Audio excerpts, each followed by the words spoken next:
aqui, minhas anotações aqui da Bíblia. Ah, eu esqueci. Então, sou mesmo. Eu tô ainda com um pouquinho de dor. Acabei de falar com a Maria acabou de perguntar. Eu ainda tô sentindo um pouquinho de dor. Eu tomei remédio e dói mais quando eu ando ou quando eu sento. Mas, amém, amém. Nossa, eu não gosto de ficar sem, né, aqui. Eu fico, nossa, não. Então eu fico num desespero querendo voltar, sinto muita falta. Mas, então, nossa, me faz tão bem.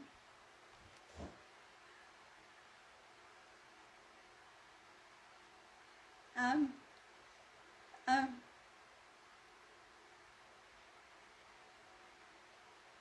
amém.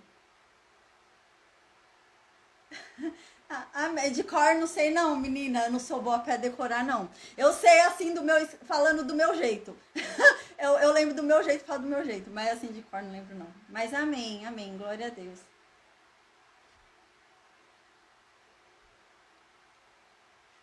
É, tem gente que decora palavra por palavra, né? Aí vai e fica falando tudo assim do jeito que tá, igualzinho tá, né?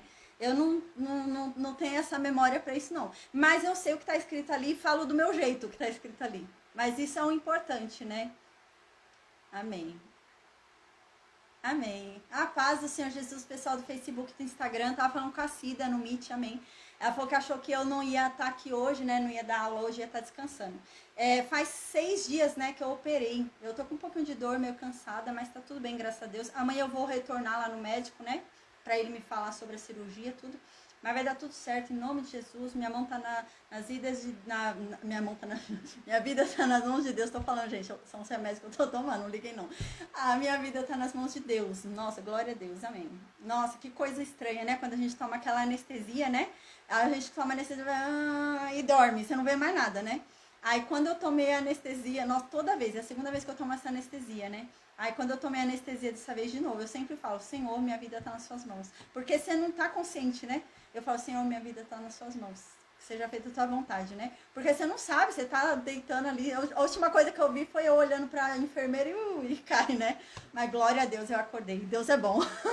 Deus é bom, amém. Amém, glória a Deus. Amém.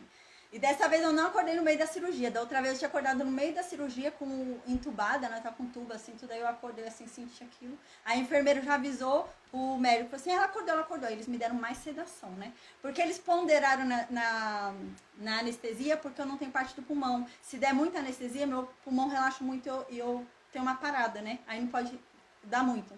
Aí dessa vez ele me acorda, esse anestesista era outro anestesista, ele tava meio com medo por causa que eu não tenho parte do pulmão. Ele ficou meio assim, sabe? Aí ele me acordou com tubo ainda na minha boca. Aí ele me fez abrir os olhos e ele ter certeza que eu tava consciente. Aí ele tirou o tubo, eu acordada dessa vez. Foi fogo. Mas amém. Ele tava meio com medo, eu percebi isso, porque ele falou, deixa eu ver seu prontuário da outra cirurgia, não sei o que. Ele falou, se fizeram assim da outra vez e deu certo, eu vou fazer igual, vou repetir. Aí eu já fiquei meio assim com medo. Eu falei, meu, o anestesista não me passou muita confiança. Falei, não, vai dar certo, em nome de Jesus. Mas glória a Deus. Mas é estranho, quando a gente toma essa anestesia é um negócio doido. Meu Deus do céu. Amém, Edna. Amém, amém, amém. Não andem ansiosos por coisa alguma, mas em tudo, pela oração e súplicas, e com ação de graças, apresentem seus pedidos a Deus. Amém. Glória a Deus. Amém. Ah, gente. Obrigada, Edna. Amém. Gente, eu tô feliz de estar aqui hoje. Amém. Glória a Deus. A gente vai falar sobre o primeiro livro de Reis, capítulo 11. Uau! Aos pouquinhos, ao passo de tartaruga, a gente tá indo, né? Glória a Deus. Agora já estamos chegando ali na divisão dos reinos, né? Do reino. A gente vai começar a ver que vai se dividir, vai ser o reino norte e o reino sul, né? O reino de Judá, que é o reino sul, e o reino de Israel, que é o reino norte. E a gente vai começar a falar sobre isso. Vamos estudar os reis de cada reino, eles são contemporâneos, né? Enquanto um reina em Judá, o outro rei reina em Israel. E a gente vai ver que os dois vão dar mal, né? Nenhum dos dois vão ser bons. Os dois vão ser mal, exceto algumas exceções que vão ter ali em Judá, mas vai dar mal, né? E então profetas vão ser levantados por Deus para orientar esse povo a voltar para Deus, né? Tanto o reino norte quanto o reino sul, né? Tanto o reino norte, que é o reino de Israel, quanto o reino sul, que é o reino de Judá.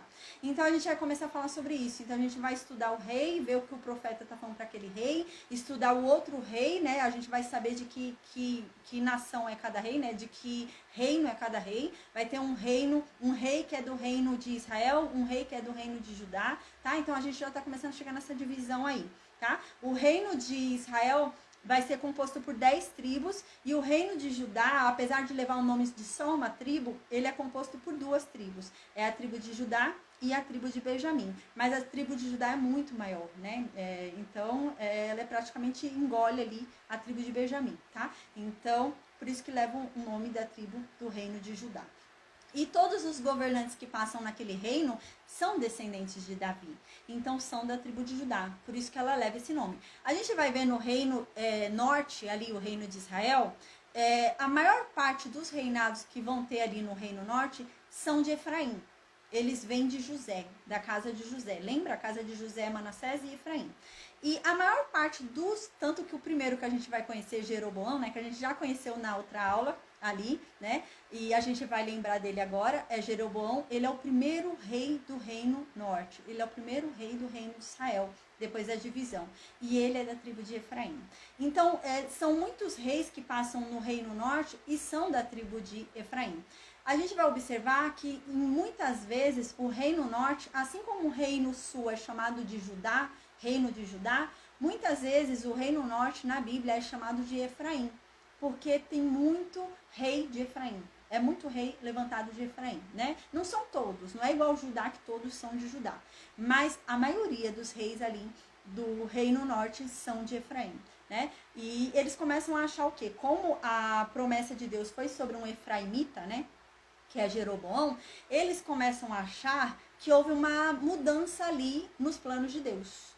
Deus havia prometido que o Messias viria de Davi, da tribo de Judá. Mas diante da decepção com Salomão, Deus mudou a paz, Adriano. Deus mudou ali de ideia e falou que ia tirar 10 tribos de Salomão e ia deixar só 2 tribos ali com a descendência de Salomão. Então, o povo do reino de Israel, do reino norte, eles começam a pensar o quê? Que Deus mudou de ideia, né? Deus não quer mais a tribo de Judá. Deus escolheu a tribo de Efraim, né? Porque Deus escolheu a tribo de Efraim para entrar no lugar de Salomão, para entrar no lugar do filho de Salomão. Então, agora é a tribo de Efraim. Lembra? A gente vai ver que também o reino de Judá, a capital do reino de Judá é Jerusalém. A capital do reino de Israel, né, mais para frente a gente vai ver que vai ser Samaria. Daí que vem os samaritanos, né? Então, agora de início não, mas mais para frente eles vão colocar ali como a capital do reino de Israel, Samaria, tá? E daí vem a questão, onde os samaritanos acham que o Messias vem de Efraim e os judeus acham que o Messias vem de Judá. Mas na verdade, hoje nós sabemos que o Messias ele veio de Judá, né? Jesus ele veio de Judá. E por isso que quando Jesus encontra a mulher do poço, né, a samaritana, ela fala para ele, né? Ela fala, mas onde eu devo adorar, né? Porque a gente vai ver que vai ter uma proibição, né? Na verdade, não era nem proibição. Ninguém tinha proibido os samaritanos de ir adorar lá em Jerusalém. Mas a gente vai ver o que vai acontecer aqui politicamente. Politicamente, o rei do reino de Israel, o rei do reino norte, não vai deixar a população ir adorar em Jerusalém. A princípio, quem proíbe é o próprio rei do reino norte, né? E com o passar do tempo, eles vão prevaricar muito, eles vão errar muito, né? Vão decepcionar muito a Deus, vão começar a adorar outros deuses, ídolos, até que eles vão ser considerados para os judeus como sujos. Para o pessoal da tribo de Judá, eles vão ser alguém que não faz mais parte com Deus, não tem mais aliança com Deus, e vão ser proibidos de ir para Jerusalém. Então, diante da proibição de ir para Jerusalém, eles vão adorar no Monte Gerizim, a gente lembra, né? Então, por isso que Jesus, quando encontra aquela samaritana lá no poço, né? Ela fala, ai Senhor, eu sou proibida de ir adorar a Deus lá em Jerusalém, né? Eu sei que Deus escolheu aquele lugar para ele habitar, mas antes daquele lugar Deus havia escolhido Gerizim, né? O Monte Gerizim. Lembra o Monte das Bênçãos e das Maldições, né? Monte Ebal e Monte Gerizim. Aí ela fala, mas qual é o lugar certo para eu adorar, né? É no Monte Gerizim, que é onde eu adoro, ou é no Jerusalém que eu sou proibida de adorar? Eu não posso entrar, né? Ninguém deixa eu pisar ali, né? Na sinagoga, ninguém deixa eu pisar em lugar nenhum ali, porque eu sou samaritana. Onde que é o lugar certo? Aí Jesus fala para ela, acalma seu coração, não fica aflita, minha filha, você vai poder adorar, é chegado o tempo que você vai poder adorar a Deus em qualquer lugar que você esteja, desde que seja em espírito e em verdade, né? Lembra? É por isso, né? Para acalmar o coraçãozinho dela. Aí, ela sem perguntar nada, né? Porque ela acha que o Messias veio de Efraim. Lembra? Os samaritanos acham que o Messias vem de Efraim. Então, ela tá com esse pensamento, o Messias vem de Efraim. Aí, ele diz algo que ela não perguntou. Jesus diz assim, mas vocês estão errados, porque a salvação vem de Judá. Ele diz isso pra ela sem ela ter perguntado, né? E é por isso, tá? Então eu tô dando spoiler aí, explicando, que agora a gente vai começar a ver essa divisão. E o povo de Israel acha que Deus cancelou a promessa dele com Judá. Ah, Deus mudou de ideia, Deus não quer mais. Imagina, se fosse assim, Deus já tinha cancelado a promessa dele para Abraão, né? Porque a descendência de Abraão, meu pai, testou muito Deus, né? Então Deus já teria mudado de ideia. Mas não, Deus não muda, Deus não é homem, né? Para mudar de ideia, para mudar atrás, para descumprir o que ele disse, né? Deus é fiel, Deus cumpre o que ele fala, a palavra dele não volta vazia, né? Mas o povo não entendia isso, né? E como eles foram ali, né, separados, aí vai ter essa questão, a gente vai ver, tá bom? Então, agora a gente vai entrar num novo ciclo de estudo, né? Estou bem ansiosa, bem feliz por isso, porque a gente vai começar a estudar os reinos, e com os reinos a gente vai começar a estudar os profetas. Porque vai se levantar um rei sobre Judá, um rei sobre o reino de Israel, né? Sobre o reino de Judá e um rei sobre o reino de Israel. E assim vai mudando, a gente vai ver que vai mudando bastante, só que no reino de Judá permanece sempre a casa de Davi, né? Enquanto ali no reino de Israel vai mudando de tribo, entendeu? Uma hora tem a tribo de Dan, uma hora tem outra tribo, vai mudando de tribo. Mas a maior parte das tribos ali que dominam o reino de Efraim o reino o reino norte, o reino de Israel, é a tribo de Efraim, tá? Então a gente já começa a ver esse cenário aí apontando. Os dois reinos vão errar, os dois reinos vão errar muito, ao ponto de um ser levado pela Síria e o outro ser levado pela Babilônia. Então eles vão errar muito com Deus. E durante esse processo, enquanto eles estão errando, Deus vai fazer igual fazia no tempo de Juízes. No tempo de Juízes, Deus levantava juízes ali para ir direcionando o povo, né? Para o povo não se perder. E o juiz morria, o povo se perdia de novo, né? E Deus levantava um outro juiz. Aí o juiz morria, o povo se perdia, né? Então, agora vai ser quase isso. Mas a diferença é que os juízes, eles traziam um retorno físico para Israel, né? Então, por exemplo, eles estavam sendo escravizados por uma nação. Vinha esse juiz levantado, que era um guerreiro, né? E ele libertava Israel. Então, o povo ouvia ele. Ele libertou Israel, então vamos ouvir ele. Então, eles obedeciam esse juiz porque eles foram libertados por esse juiz, né? Agora, os profetas não vão fazer isso. Os profetas vão só aconselhar. Os profetas vão ficar só falando o que eles devem fazer. Vão falar para eles se arrependerem, que tudo o que está acontecendo é por culpa deles. Então os profetas não vão vir como salvadores. Os profetas não vêm como os libertadores que os juízes eram. Os profetas não. E o povo não ouve eles. Diferentemente dos juízes que quando eles viam o resultado ali, quando eles faziam alguma coisa, aí o povo ouvia, né? Igual Gideão, ninguém dava fé, ninguém botava fé em Gideão. Quando Gideão, né, ganhou a luta, todo mundo falou, você é nosso líder, né? Fala aí que a gente vai fazer o que você falar. Os profetas não. Os profetas não eram assim. Então os profetas falavam e ninguém ouvia.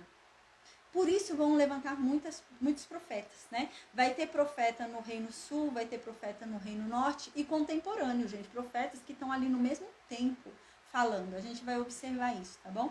Então, nossa, vai ser um estudo bem legal. Eu tô bem ansiosa para esse estudo, né? Cada vez eu aprendo mais com a Bíblia. Nossa, tô gostando muito. Amém. Espero que vocês também, tá bom, gente? Amém. Então, eu vou fazer a oração agora e a gente vai começar a falar sobre Primeiro livro de Reis, capítulo 11. da onde a gente parou, tá? A gente parou ali na morte de Salomão, versículo 40 e pouco ali do primeiro livro de Reis, tá bom? Capítulo 11. E vamos pro capítulo 12. Amém. Vou orar então e a gente começa a aula de hoje. Amém. Meu Deus, obrigada, Pai. Obrigada por mais um dia. Obrigada por mais uma oportunidade, Pai. Por estarmos aqui reunidos diante da Tua santa presença, diante da Tua santa palavra, Deus. Amém. Meu Deus, vem falar conosco, Pai, porque nós queremos ouvir a Tua voz, Senhor. Só a Tua voz pode nos trazer claridade, luz. Só o Senhor, meu Deus, pode nos iluminar. Então nos ilumina, Pai, em nome de Jesus, porque nós precisamos da Tua luz. Nós precisamos da Tua direção, Senhor. Então nos direciona, Pai, amém. Nos mostra o Teu caminho, nos mostra a Tua vontade, Senhor. Pai, perdoai, Senhor, perdoai os nossos pecados, porque nós somos falhos, Senhor. Nós pecamos involuntariamente, Pai. Pensamos algo que não deveríamos ter pensado, até em sonho, meu Deus, nós pecamos, porque nós somos falhos, nós somos pó, Pai. Perdoai, Pai, perdoai os nossos pecados. A Tua palavra diz, meu Deus, que o Senhor é um Deus retributivo e o Senhor nos entrega aquilo que nós damos. Então, à medida que nós perdoamos, Pai, que sejamos perdoados, Pai. Em nome de Jesus, Senhor. Amém. Meu Deus, que o Senhor derrame sobre nós das Tuas bênçãos, das Tuas graças, Pai. Em nome de Jesus, derrama sobre nós da Tua bondade, da Tua misericórdia, Senhor, porque nós precisamos dela, Senhor. Ah, se não fosse a Tua misericórdia, o que seria de nós, Pai? Obrigada por não nos retribuir segundo aquilo que nós merecemos. Obrigada por não nos retribuir segundo nossos pecados, Senhor. Obrigada. Meu Deus, que o Senhor seja longânimo para conosco. Que o Senhor, Pai, seja, meu Deus, bondoso para conosco. Que o Senhor se lembre sempre, meu Deus, do Teu amor para conosco. Do Teu amor que fez com que o Senhor entregasse o Seu único Filho por nós, quando ainda não valíamos nada, meu Deus. Que o Senhor se lembre disso, Senhor, em nome de Jesus. Para que agora o Senhor nos ouça. Agora que somos filhos, Pai. Amém, meu Deus, em nome de Jesus. Meu Deus, que o Senhor mude os nossos corações. Mude as nossas mentes, nos transforme, Senhor. Nós queremos andar na Tua presença, nós queremos Te agradar, nós queremos honrar o Teu nome aqui na terra, Pai. Meu Deus, que não venhamos a pecar contra Ti e desonrar o Teu nome aqui, que não venhamos a pecar e desonrar o nome da família que carregamos, mas que venhamos a ter a responsabilidade, meu Deus, de representar o Senhor nessa terra. Meu Deus, nos ensina a ser Cristo na vida das pessoas. Nos ensina a perdoar. Nos ensina a sermos bons, Pai, porque nós não somos bons. Toda bondade que há em nós, tudo de bom que nós fazemos vem de Ti, porque em nós não há bondade, Pai. Então nos ensina, Senhor. Nos ensina a compaixão, nos ensina a bondade, nos ensina o perdão, Pai. Nos ajuda em tudo aquilo que nós não conseguimos, Senhor. Porque o Teu Espírito Santo, meu Deus, é aquele que nos ajuda para chegarmos cada vez mais perto de Ti. Meu Deus, nos purifica de nós mesmos, nos limpa, porque nós estamos sujos, Pai. Nos limpa, Senhor, das nossas vergonhas. Nos limpa, meu Deus, de tudo aquilo que nos causa ainda constrangimento, Pai. Nos limpa. Nos ajuda, meu Deus, a sermos melhores. Nos esvazia de nós mesmos, que nós diminuamos e que o Senhor cresça. Que o Seu nome seja glorificado, que a honra seja sua, Deus. Que venhamos a nos humilhar diante de Ti e dar a Ti a glória, Senhor. Amém. Meu Deus, nós Te amamos, Senhor, com toda a intensidade do mundo. Como é bom estar na Tua presença. Como é bom ouvir a Tua voz, Senhor. Nós temos prazer em Ti. Nós não queremos estar em outro lugar que não diante de Ti, que não na Tua presença, Senhor. Assim como Moisés, se tivermos que escolher, nós abrimos mão da nossa promessa, mas não abrimos mão da Tua presença, Pai. Porque sem o Senhor nós não vamos. Nós só vamos se o Senhor estiver conosco. Porque, meu Deus, se o Senhor estiver conosco, se o Senhor estiver de mão dada com a gente, ainda que andemos no vale da sombra da morte, nós não temeremos mal algum. Não haverá nada que seja dito, nenhum diagnóstico que seja falado.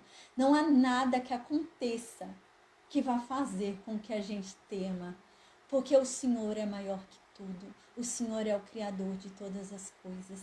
E nossa vida está em Suas mãos, Pai. Amém. Meu Deus, nós entregamos a Ti todos os nossos problemas, tudo aquilo que nos aflige, tudo aquilo que nos deixa preocupados, nós entregamos em Suas mãos. porque nós queremos descansar debaixo das tuas asas. Nós queremos, Pai, nós queremos o refúgio da tua sombra. Meu Deus, nos coloque em um alto retiro, porque o Senhor é poderoso, Senhor. Amém. Meu Deus, que o Senhor faça o extraordinário em nossas vidas. Que todos possam ver que o nosso Deus é forte, o nosso Deus é poderoso e o nosso Deus não economiza poderes por nós. O nosso Deus tem o braço estendido. O nosso Deus ainda é o mesmo Deus que fazia aqueles milagres lá no Egito. Nosso Deus é o mesmo. E que todos possam ver isso, Deus. O seu testemunho, o testemunho do teu poder em nossas vidas. Que todos possam ver e ter a certeza que o Senhor é conosco, Pai, em nome de Jesus. Nos ajuda nessa caminhada tão difícil. Nos ajuda em meio às aflições, Pai, porque a tua palavra diz que contigo o fardo é leve. Então nos ajuda, Pai, em nome de Jesus, Senhor. Nos ajuda a carregar esse fardo que é aqui, esse mundo, essa vida, Senhor. Nos ajuda, Pai, em nome de Jesus, Senhor. Amém.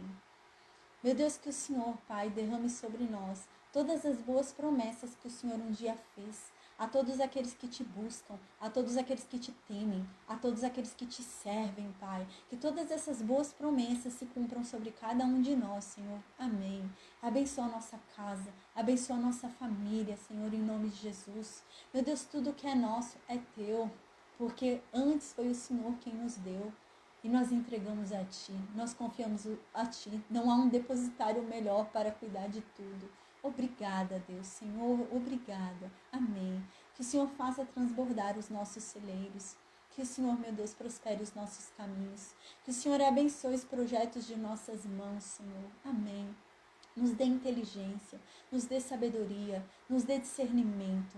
Nos dê um novo coração, segundo o Teu, Pai. Amém. Meu Deus, muda as nossas mentes para que não venhamos a ter uma mente presa, pois nós somos libertos. Que venhamos a ser libertos também de mente, Pai. Nos dê uma mente segundo os Teus preceitos, os Teus mandamentos, as Tuas ordens e os Teus juízos. Amém. Espírito Santo, vem e manifesta sobre nós o Teu fogo. Nos purifica, nos limpa, nos santifica, em nome de Jesus. Que venhamos, meu Deus, em nome de Jesus, a ser exemplo nessa terra. Que venhamos a ser Cristo na vida das pessoas. Que as pessoas venham a Te conhecer, Deus, através de nós. Que venhamos a ter o prazer de ouvir isso. Que as pessoas querem conhecer o Deus que nós servimos, porque algo diferente há em nós. Amém, Deus. Que venhamos a entender isso. E que venhamos a ser diferentes. Que venhamos a ser crentes praticantes, Pai. Amém. Que venhamos a honrar o Teu nome na terra. Que venhamos a honrar o nome da família que recebemos. Amém. Meu Deus, que o Senhor nos livre de todo mal. Que a provisão de cada dia nos seja dada, Senhor. Amém. Que o Senhor nos dê tudo aquilo que nós necessitamos. E além do que necessitamos, que o Senhor nos dê também, nos conceda os nossos maiores desejos. Que o Senhor sonde os nossos corações e nos realize os desejos da nossa alma. Porque a Tua palavra diz que o Senhor é um Pai que tem prazer em realizar um desejo de um filho. E a Tua palavra diz que o Senhor não dá diferente do que Ele pede. Se o filho te pedir pão, o Senhor vai dar pão. O Senhor não dá cobra no lugar. O Senhor não dá pedra no lugar. O Senhor dá exatamente o que Teu filho pede. Porque o Senhor é bom. Porque o Senhor é incrível, Deus. Amém. Nós Te louvamos por isso. Obrigada, Senhor. Obrigada pelo Teu amor, pela Tua graça, pela Tua misericórdia. Obrigada por tudo que o Senhor tem feito por nós e tudo que fará. Amém. Meu Deus, que o Senhor, Pai, em nome de Jesus, mude o coração dos nossos familiares, Senhor. Aquela pessoa por quem nós oramos tanto, por quem nós estamos vindo orando há tempos, meu Deus. Transforma essa pessoa. Toca no coração dela, porque só Tu podes, meu Deus, fazer a verdadeira mudança. Então, que o Senhor venha tocar nela, que ela venha Te conhecer verdadeiramente, que ela venha mudar e Te conhecer, Senhor. Em o nome de Jesus. Amém. Amém, amém, amém, amém. Marlen, amém, glória a Deus. Entrou também o Orlando aqui, a paz do Senhor Jesus. Orlando, seja bem-vindo. Amém, glória a Deus. Então, gente, agora a gente vai falar sobre primeiro livro de Reis, capítulo 11, tá? A gente parou ali no versículo 41, se eu não me engano, né? 40 e pouco, quando começa a falar da morte de Salomão. A gente parou, foi pro livro de Eclesiastes, lembra? Que é o livro ali, que parece uma confissão ali. Amém, Edna. Que parece uma confissão ali, né? De Salomão. Uau, como esse homem é transparente naquele livro. Meu Deus. A paz, Elizabeth, como aquele homem é transparente nesse livro, né? E a gente estudou esse livro extraordinário, que livro incrível, né? E hoje a gente vai falar sobre a morte de Salomão. E ali, o que vai acontecer ali, a questão que vai acontecer ali, que vai haver a divisão do reino. A gente já sabe até, né? Deus já havia falado para Salomão que ia dividir o reino. Mas agora a gente vai começar a ver isso de fato, né? O reino de Israel agora vai se tornar dois reinos. O reino norte e o reino sul. O reino de Israel e o reino de Judá. E a gente vai começar a ver isso agora. Amém. Vamos lembrar onde a gente parou na história? Tá bom? Antes da gente começar a ler o livro de Eclesiastes. Vamos lembrar o que está acontecendo? Davi morreu. Lembra? Davi morreu. Davi, quando ele estava morrendo ali já, né? Foi deixar a casa em ordem, né? Deixou muito claro que Salomão é que ia reinar, né? No lugar dele. E então a gente lembra que Salomão era muito novo. E Davi sabia disso. E Davi falou: olha, meu filho, você é inexperiente. Você não tem experiência em nada. Você é muito novo, muito jovem. Não tem experiência de vida. Então, a gente lembra que o pedido de Salomão foi esse. Ele reconheceu que ele não tinha experiência de vida para ser um bom rei. Ele não tinha experiência de vida para tomar boas decisões, né? Porque a experiência nos faz tomar boas decisões, né? O errar, né? O viver faz a gente, né, ficar calejado. Então a gente já sabe, esse caminho não é bom, isso não é bom. Isso, a gente fica com essa experiência. Salomão não tinha isso, a gente lembra, né? Então o que Salomão fez um dia, lembra? Deus apareceu para Salomão. E Deus falou para Salomão: me pede o que você quiser, que eu te darei. E Salomão pediu sabedoria para reinar. Uau! Salomão, ele reconhecia que ele não tinha experiência. E a falta de experiência não dava sabedoria para ele reinar. E então Deus deu. Deus deu sabedoria para ele, lembra? Então Deus deu sabedoria para Salomão.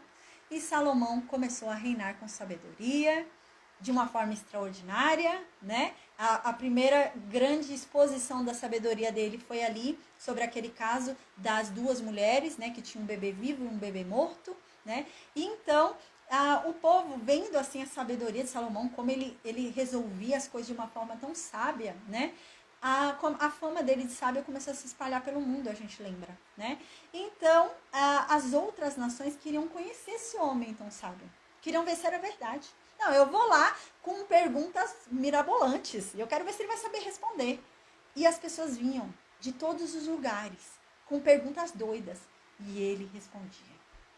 E então as pessoas se impressionavam cada vez mais. Uau, que homem sábio. Que homem extraordinário, né? E Salomão era um homem que ele não se cansava do saber. Então ele estudava cada vez mais. Cada vez mais, cada vez mais. Então a gente lembra que ele estudava sobre plantas, estudava sobre animais, estudava sobre tudo, né? Tanto que a gente lembra até daquele provérbio, né? Preguiçoso vai ter com a formiga, né? Ele estudava a formiga, ele estudava tudo isso. Então a gente lembra que Salomão havia nele um problema. E ele reconhece isso no livro de Eclesiastes. A vaidade. Havia a vaidade nele. E ele queria o melhor. Ele queria ser sempre o melhor. Ele queria ter sempre mais. Ele queria sempre ganhar. A vaidade dele foi o problema dele. O homem mais sábio do mundo foi vencido pela vaidade dele, né? Então, a gente lembra que ele foi se tornando vaidoso. No início do reino dele, ele já começou a dar sinais ali sérios de comprometimento, de falta de comprometimento com a lei de Deus. Ele já começou a dar sinais muito sérios. Porque na aliança da lei, Deus havia falado.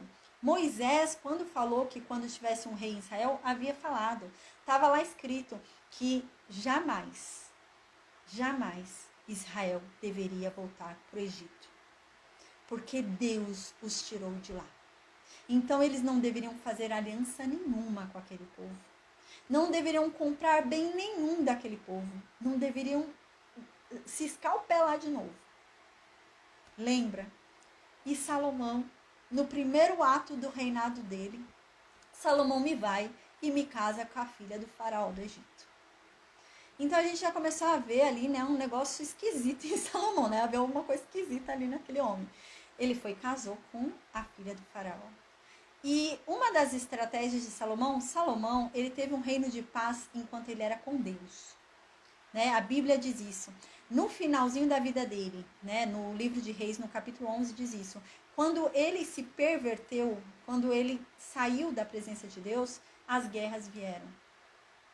O que trazia paz para Salomão não era a estratégia dele de paz, era Deus.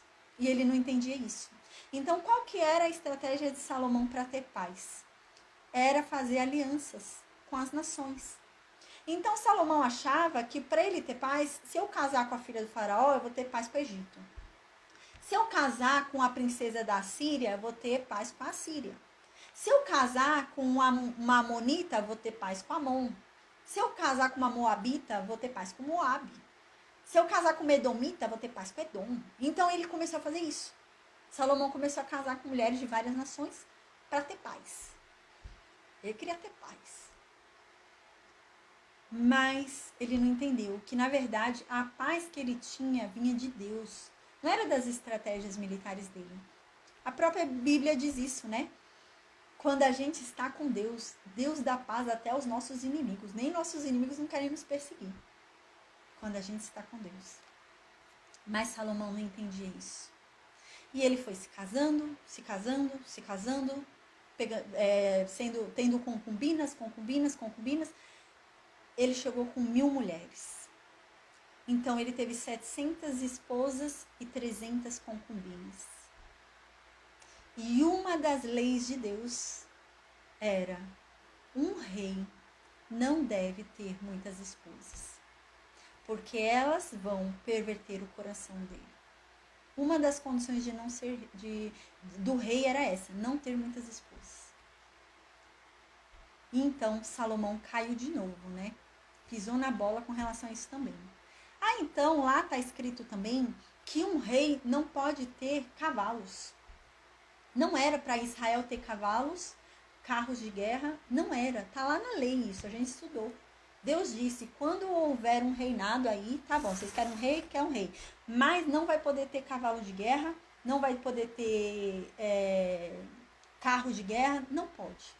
Porque vocês têm que entender que sou eu quem protejo vocês. Se vocês tiverem cavalo de guerra e vocês tiverem carro de guerra, vocês vão dizer que venceram pelo cavalo e pelo carro.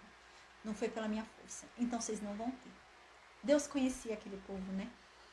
E Deus falou que não podia ter. Gente, que Salomão vai e faz?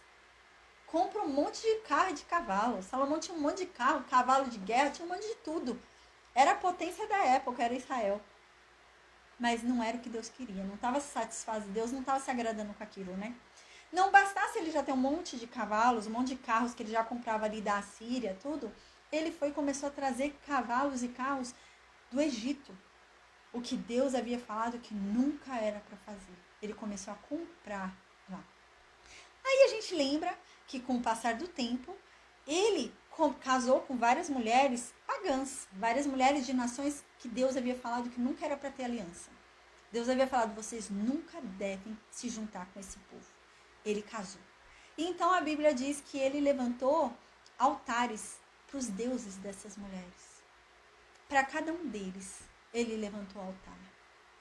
Aí a Bíblia diz que ele levantou altar para o Deus mais abominável que tem, que é o Deus Moloque, que é aquele em que os pagãos ofereciam a criança viva no fogo.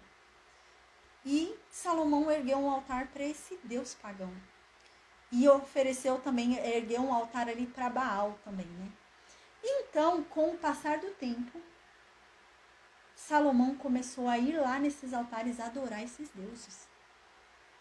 Lembra disso?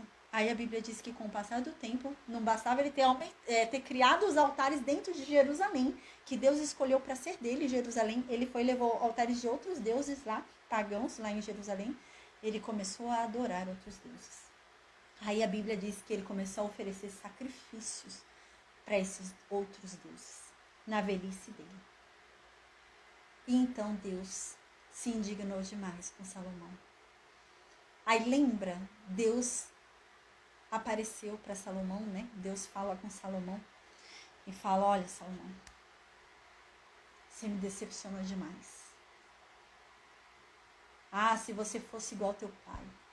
Teu pai era meu servo. Teu pai era fiel a mim. Teu pai não me abandonou por nada. Seu pai viveu 3 anos na Filístia, no meio de um povo todo pagão que adora outros deuses, mas ele não se desviou de mim. Mas você, Salomão, você adorou outros deuses. O homem que ergueu o templo de Deus. Salomão foi incumbido de erguer o templo de Deus em Jerusalém. Ele ergueu altares para outros deuses também. E Deus ficou muito irado. E Deus falou: olha, eu não quero mais que a casa de Davi reine sobre Israel. Salomão, você não merece que a sua descendência reine sobre Israel. Por causa do que você fez, você não merece, Salomão. E Deus fala: mas por amor ao teu pai, a Davi, porque você não merece não, Salomão, mas por amor a teu pai, eu vou deixar ainda uma tribo para vocês governarem. Você vai continuar reinando sobre a tribo de Judá e a tribo de Benjamim. Mas as outras 10 tribos eu vou dar para outra pessoa. E eu te digo mais, Salomão, eu vou dar as 10 tribos para um empregado teu, porque um servo teu vale mais do que você hoje. Uau, Deus falou isso para Salomão. Lembra? Então Deus falou isso para Salomão. Aí quem Deus levanta para ser o rei dessas 10 tribos, né? Para lançar a profecia ali sobre esse homem, Jeroboão. Lembra? Jeroboão era um menino quando ele recebeu essa profecia. Jeroboão era um menino e ele recebeu essa profecia e ele era um empregado de Salomão. E o profeta, né, foi lá falar com ele e falou: olha, Deus está falando que Salomão... E o profeta ainda deu a letra para Jeroboão, né? O profeta ainda falou: olha, Deus está tirando da mão de Salomão porque Salomão não obedeceu ele, tá? Então, se você obedecer a Deus, se você fizer tudo certinho como Davi fez, o reino de Israel vai ser perpetuamente da sua descendência. Deus não vai tirar a sua descendência do trono. Mas você tem que obedecer ele. Nossa, o profeta tinha dado a letra para Jeroboão, né? Mas a gente vai ver que Jeroboão não vai seguir isso. Jeroboão não vai seguir a lei de Deus. Ele vai ser igual Salomão, né? E ele vai até criar novos deuses. Vai ser até pior, né? Ele vai criar, não vai só nos deuses que já existem. Ele vai criar um novo deus, a gente vai ver. Jeroboão. Então, a gente lembra que, por último, Deus fala para Salomão: olha, Salomão, mas eu não vou fazer isso enquanto você estiver vivo. Eu vou deixar você continuar sendo o rei sobre as 12 tribos. Não por amor a você, mas por amor a Davi. Mas quando você morrer, saiba que o teu filho não vai reinar sobre as 12 tribos, porque vocês não merecem. Então, a gente lembra que o que aconteceu? A gente estudou na aula antes de começar Eclesiastes, que Jeroboão soube. E parece que era algo que todo mundo ficou sabendo, né? Parece que não foi só Jeroboão que ficou sabendo. Parece que toda a nação soube que Jeroboão havia sido ungido rei. E então Salomão também soube. Lembra? E Salomão começou a perseguir Jeroboão. Salomão queria matar Jeroboão. Igual Saul fazia com Davi, lembra? Salomão tentou fazer com Jeroboão. E então, diante disso, Jeroboão fugiu para o Egito. Lembra? Ele fugiu para o Egito, porque senão Salomão ia matar ele. Ele fugiu para o Egito e ficou morando lá no Egito até que Salomão morresse. Salomão morrendo, ele voltaria para Israel para tomar posse das 10 tribos que Deus mandou, tá bom? Então a gente parou aí nesse momento da história, tá? Salomão ainda estava vivo e Jeroboão fugiu para o Egito, tá? Então vamos ver o que vai acontecer agora. Versículo 41, né? Diz assim: Aí Salomão morreu, né? E no versículo 41 diz: quanto aos demais feitos de Salomão, tudo o que ele fez e a sua história e a sua sabedoria, porventura não estão registrados no livro da história de Salomão, né? Então aqui falou no versículo 40 que Salomão morreu, né? Então Jeroboão só volta para Israel depois que ele soube da morte de Salomão. Salomão morreu. E agora, para finalizar a história de Salomão, tem algo muito bonitinho que esse autor aqui faz. No versículo 41, o autor está dizendo assim: esses poucos capítulos do livro de Reis não falam o suficiente para nós sobre Salomão. Ele está querendo dizer. Para você conhecer mais quem foi Salomão, se você quiser conhecer mais a história de Salomão, você tem que ler os livros da história dele, né? Os livros que ele escreveu, os livros da história dele. E no livro de Crônicas, no segundo livro de Crônicas, no capítulo 9, versículo 29 a 31, ele fala sobre 3 livros. Ele diz que a gente tem que ler os livros de Natã, que falam sobre Salomão, o livro de Aias, que fala sobre Salomão, e o livro de Idó, que fala sobre Salomão. Gente, a gente não tem esses livros, né? Se perderam. Ao longo da história se perderam. Então não tem esses livros, tá? Então o que a gente tem de registro é o que está na Bíblia. O restante se perdeu.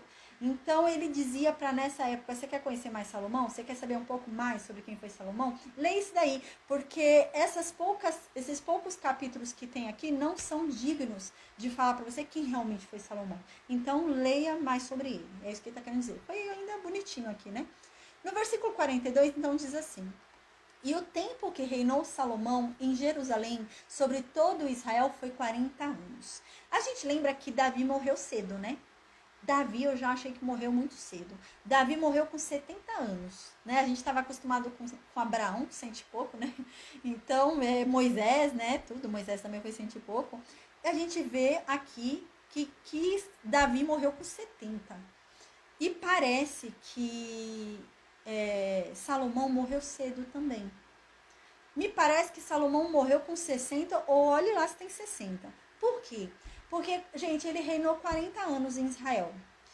Vamos supor que ele virou rei com 20. Ele viveu 60 anos, né? E eu não sei, eu acredito que ele virou rei ainda mais cedo, porque ele parecia muito inexperiente, né? Muito criança, ninguém dava trela para ele. Começaram a dar trela para ele quando viram que ele tinha sabedoria. Sabe aquele molecote que ninguém quer ouvir? Essa é a impressão que eu tenho. Que no início do reinado dele ninguém queria ouvir ele, né? Então, pode ser realmente que nem 20 ele não tinha. Então a gente vê que ele viveu pouco, né? Foi até 60 anos ali. No versículo 43, então diz: e adormeceu Salomão com seus pais, e foi sepultado na cidade de Davi, seu pai. E Roboão, seu filho, reinou em seu lugar. Eu vi esses dias um negócio no Facebook. Tinha uma página que colocou assim: pessoas que a Bíblia disse que não vão para o céu. Uma coisa assim, estava escrito lá. Aí tava lá escrito assim: Saul, Jezabel, tinha lá uns nomes, né? E tinha Saul escrito. Aí eu fui ler lá os comentários para ver o que estavam falando daquilo. Aí teve uma pessoa que tava assim, os comentários absurdos, de gente que não lê a Bíblia. Aí tinha uma pessoa que tava escrito assim no que o cara respondeu. Ele falou assim: mas Saul foi perdoado. Eu lembro que Saul foi perdoado, ele recebeu perdão, né? E, gente, a gente tem que lembrar uma coisa, né? Às vezes o outro até perdoa, né? O outro até perdoa, sei lá, minhas ofensas, né? Eu vou morrer e eu magoei muito alguém, eu machuquei muito alguém. Vamos dar um exemplo aqui pra gente entender? Por exemplo, eu fui uma pessoa muito ruim. Imagina, Deus me livre. Mas eu fui uma pessoa muito ruim, matei, não sei o que, não sei o que. Aí no meu leito de morte, a mãe da pessoa que eu matei chega em mim e fala: olha, eu te perdoo. Ela me perdoou. E eu morri. Eu fui salva? Não. Não. E o menino estava entendendo que é salvo por causa do perdão do outro, né? Não, você é salvo pelo perdão de Deus, não do outro. É importante, né, o perdão do outro. Mas eu não peço perdão para receber o perdão do outro. Gente, se eu não receber o perdão do outro, não tem problema. Não vai mudar nada no reino espiritual, na minha situação espiritual. O importante é eu pedir perdão, né? Tanto é que o outro me perdoar é algo que é um bônus. Não quer dizer que o outro vai me perdoar. O outro pode não me perdoar, né? Tiveram 2 alunas uma vez que entraram em contato comigo e elas pediram orientação. E as 2 partes estavam erradas, né? Ela estava errada e a outra pessoa também estava errada. E ela falou, eu tô sentindo. Eu falei, você tem que pedir perdão, tá certo? Você tá errada, você fez um mal para essa pessoa, né? Você tá arrependida, pede perdão. Mas você tem que ir preparado para ouvir um eu não te perdoo. E é verdade, gente. A pessoa pode olhar para você e falar, não te perdoo. E você tá falando perdão. Né? Parece que é uma obrigação. Tô te pedindo perdão, você é obrigada a me perdoar. Não é. Mas o perdão que eu estou pedindo não depende da liberação do outro. A partir do momento que eu me arrependi e eu estou pedindo perdão, eu já recebi o perdão. Não dela, mas de quem importa, que é Deus. Então é essa a questão. E essa pessoa não estava entendendo isso quando escreveu, né? Então, o que importa não é o perdão do outro, é o perdão de Deus. Se eu recebi o perdão do outro, eu não sou salvo. Precisa haver um verdadeiro arrependimento. Eu preciso me arrepender do que eu fiz. E verdadeiramente. Eu preciso me arrepender verdadeiramente do que eu fiz e reconhecer a Cristo como meu único Salvador. E me arrepender profundamente do meu passado, daquilo que eu fiz. Aí eu sou salvo. Né? É o que aconteceu com aquele homem do lado da cruz, né? Ele se arrependeu verdadeiramente. E é isso, né? Então as pessoas ficavam achando que não, né? Que eu preciso do perdão do outro. Não, eu preciso do perdão de Deus. Então, Salomão foi perdoado, né? Eu cheguei nisso tudo pra gente falar, Salomão foi salvo? Salomão foi perdoado? Gente, eu não sei. Não tem como a gente saber. A gente só vai saber no dia que a gente for lá, com a graça de Deus, em nome de Jesus, sendo salvos, a gente vai lá pro céu e vai ver se Salomão está lá. Porque eu não sei, né? Pelo livro de Eclesiastes parece que ele se arrependeu. Mas não sei, só quem conhece o coração do homem é Deus, né? Então, Deus é que vai analisar para ver se ele verdadeiramente se arrependeu. Então, Salomão foi perdoado? Não sei, né? Eu vi uma vez um aluno me mandou um áudio que estava rolando lá na África. De um doido lá falando que Salomão, o Messias, tinham dois Messias diferentes. Um Messias da genealogia que vem de Salomão e o Messias que vem da genealogia de Natã. E o Messias que vem da genealogia de Salomão era o anticristo, uma coisa assim. Ele falando assim, porque Salomão não merecia, porque Salomão não foi salvo. Nossa, ele falou um monte de coisa assim, mas totalmente sem lógica, né? Sem lógica nenhuma. As duas genealogias falam sobre Jesus, não tem nada de anticristo. Então, gente, eu não sei se Salomão foi salvo ou não, a gente não sabe. Não tem como a gente saber. Existem coisas que são mistério, né? Então, não nos cabe julgar. Nos cabe aprender com os erros dele para não cometer os mesmos erros, né? Então, amém. Então, agora a gente vai para o primeiro livro de Reis, capítulo 12, conhecer um novo personagem na história. Vamos conhecer Roboão. Quem é Roboão? É o filho de Salomão. Vamos conhecer esse desnaturado? Então diz que Salomão morreu, então agora Roboão foi para Siquém. Então lá diz que todo Israel se reuniu em Siquém para fazer com que Roboão virasse rei no lugar de Salomão que morreu. No versículo 2, então diz que Jeroboão, lembra Jeroboão, gente, que a gente falou no início da aula? Jeroboão, que foi ungido a rei no lugar de Salomão, que fugiu para o Egito porque Salomão estava perseguindo ele e queria matar ele. Salomão morreu. Então o que Jeroboão vai fazer? Vai voltar. Porque quem é que vai virar rei? Jeroboão. Então esse Jeroboão, tá? Então diz aqui, sucedeu que Jeroboão, filho de Nebate, ainda estava no Egito, quando ele ouviu falar sobre a morte de Salomão. E então, no versículo 3, diz que o pessoal mandou lá chamar ele. Você vê como o negócio era público? Todo mundo sabia que ele ia ser rei. Parece que a profecia que foi sobre ele, né? Todo mundo sabe, todo Israel sabia. Porque Jeroboão não tinha como saber que Salomão morreu. Diz aqui que o próprio Israel, as próprias pessoas, enviaram mensageiros para trazer de volta Jeroboão para ele virar rei.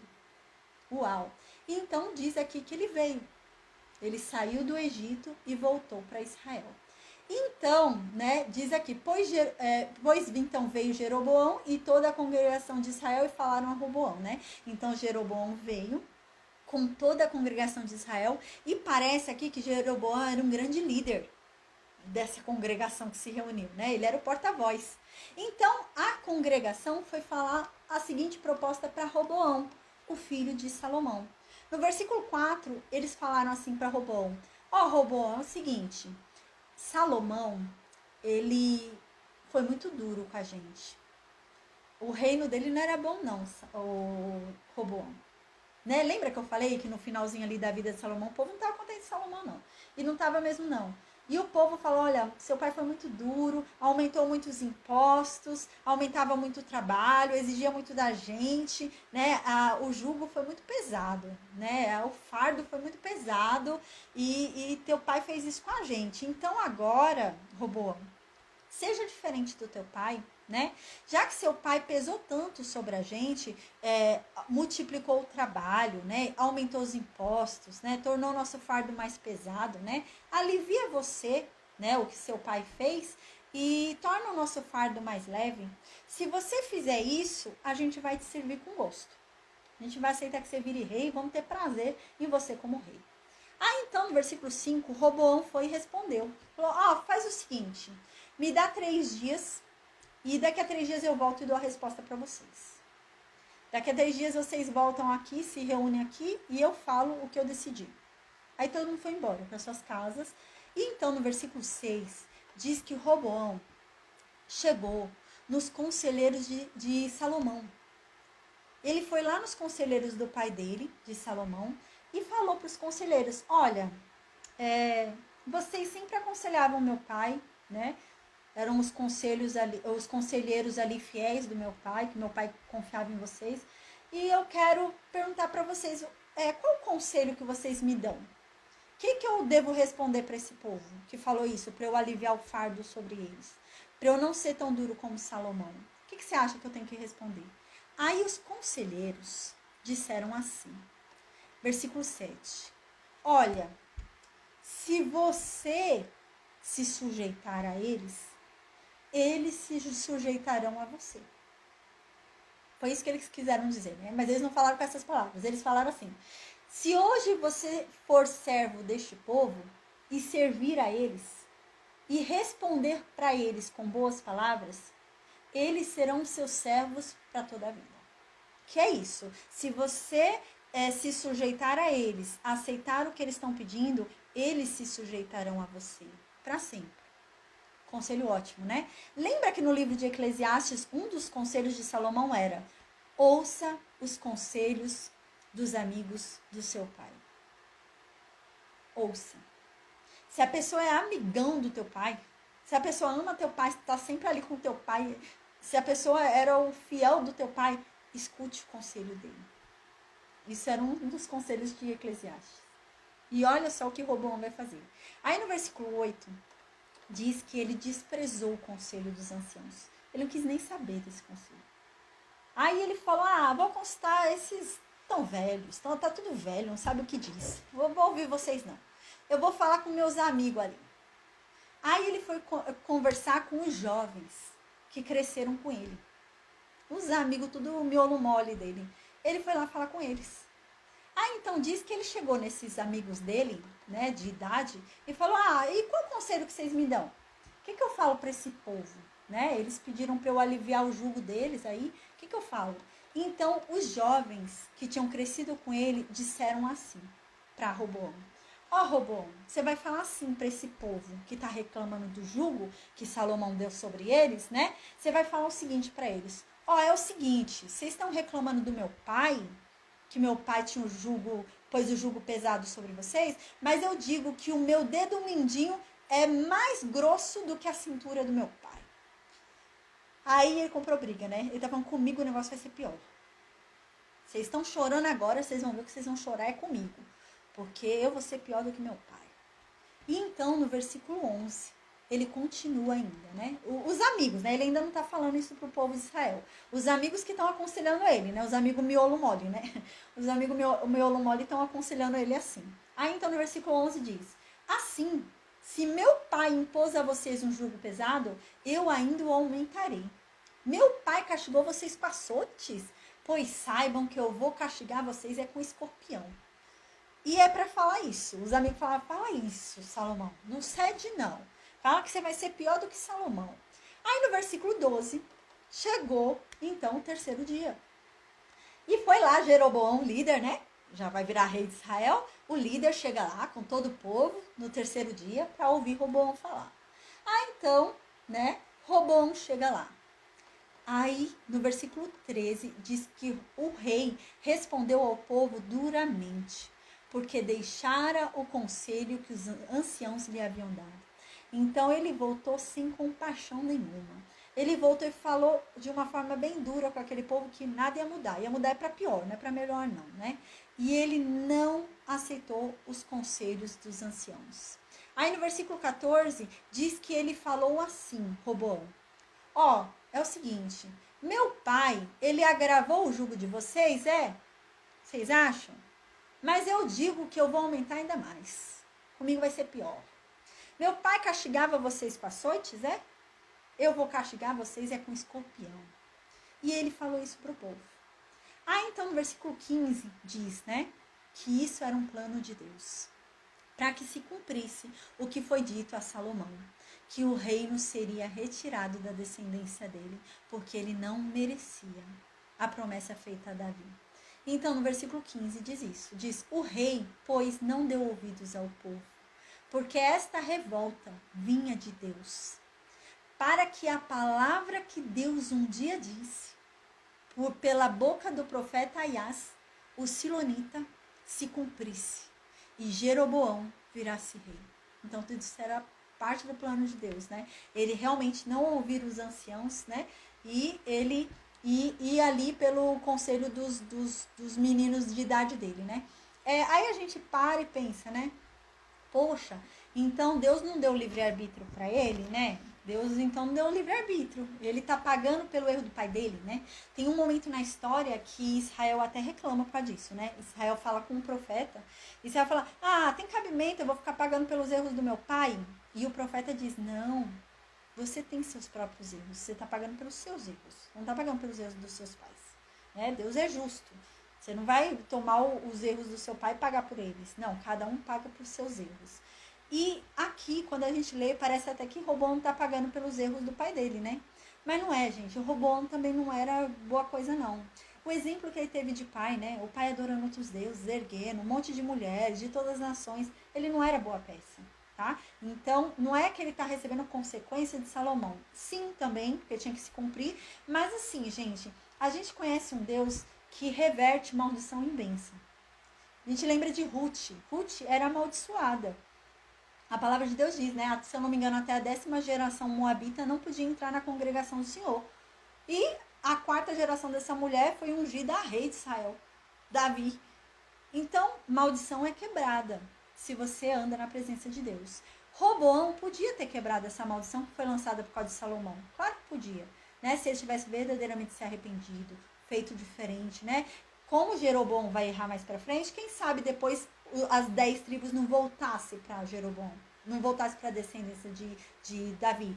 É plenamente possível, porque o Jeroboão vai pisar na bola legal também, né? Então, mas a questão é que ele não foi diferente do pai dele, gente. Ele foi tão ruim quanto. E é daí para pior, o negócio vai piorando ali consideravelmente.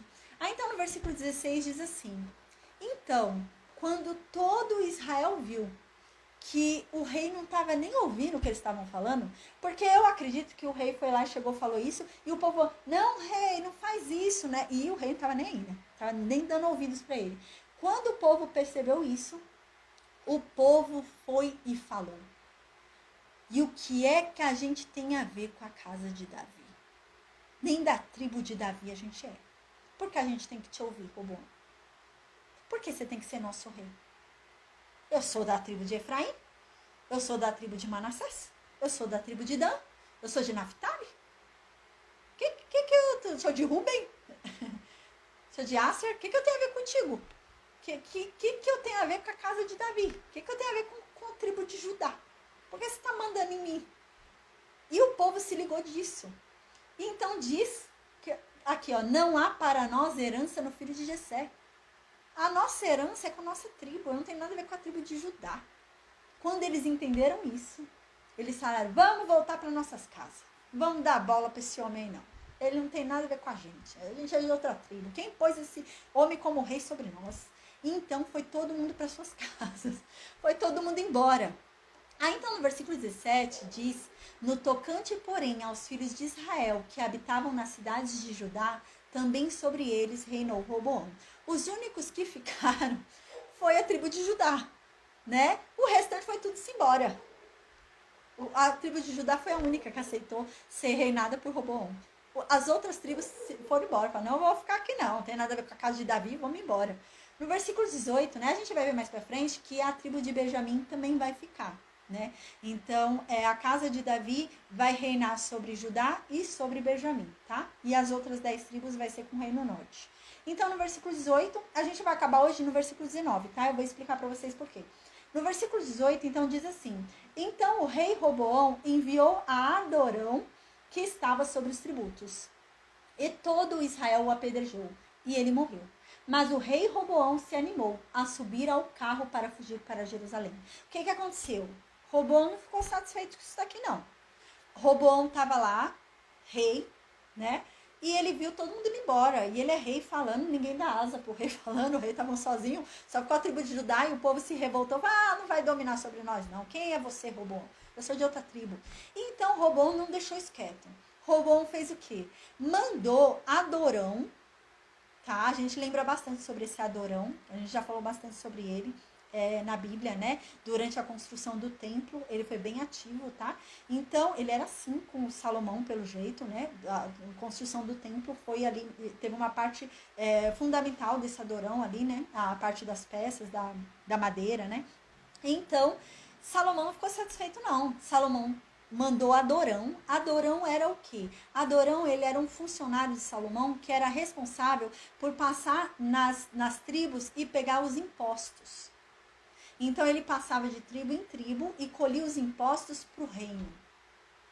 O que Roboão quis dizer aqui? Não, eu continuo sendo rei de vocês, vocês vão me pagar tributo. Aí ele mandou o Adorão, que era quem recolhia os tributos, para as tribos, para as 10 tribos que foram embora, né? Mandou para Dan, para Ruben, para Manassés, né? Para Naphtali, foi mandando lá ele ir nas tribos. E então diz que o povo de Israel se revoltou e mataram esse homem. Ninguém quis dar tributo nenhum, não. Eles falaram, não, vou dar tributo nenhum, não. Aí apedrejaram ele e ele morreu apedrejado.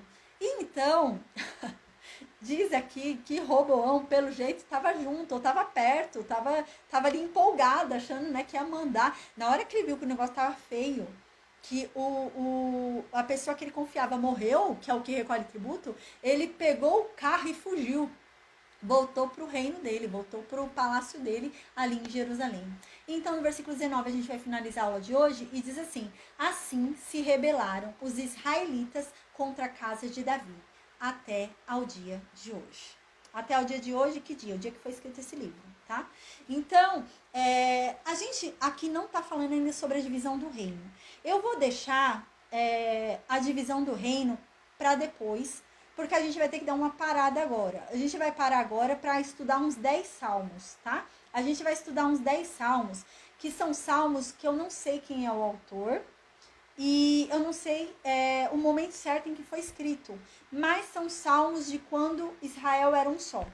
Então foi antes da divisão. Eram salmos enquanto eles ainda iam e se reuniam lá em Jerusalém, todas as tribos. Então a gente vai dar uma parada agora, vamos ler esses 10 salmos.